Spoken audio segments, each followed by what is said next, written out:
La idea del projecte consistia en fer un programa de maneig de dolor per pacients i per familiars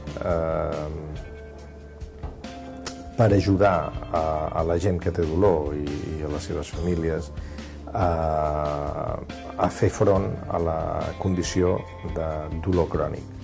El que afecta és a la vida del dia a dia, afecta a la feina, afecta amb el comportament, afecta en molts aspectes.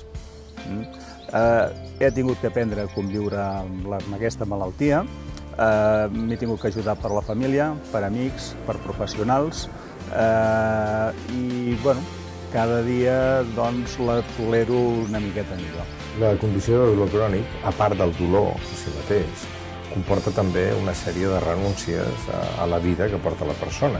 La persona podria ser una persona molt activa i resulta que ara, degut al dolor, no pot fer moltes coses, no pot fer determinada feina, no pot fer esport, no pot fer activitats i es veu reduïda, no impossibilitada, però sí reduïda, la seva vida. Pretén donar-me ànims constantment, impulsar-me a fer activitats que no sempre estic jo en aquestes condicions, o no a vegades no veig de la mateixa manera, o moltes vegades no crec que el que ella creu sigui el que a mi em vagi bé.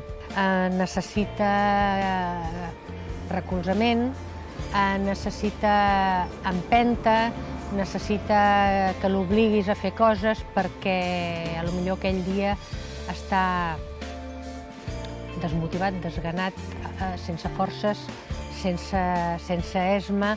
La gent que té dolor ha de començar a aprendre i acceptar que el que ha de fer és deixar de banda el pensament olímpic, que és molt bonic, a la joventut, i quan un no té dolor, i pensar en cuidar-se. La família ha d'entendre que el malalt sí té dificultats, però no està impossibilitat.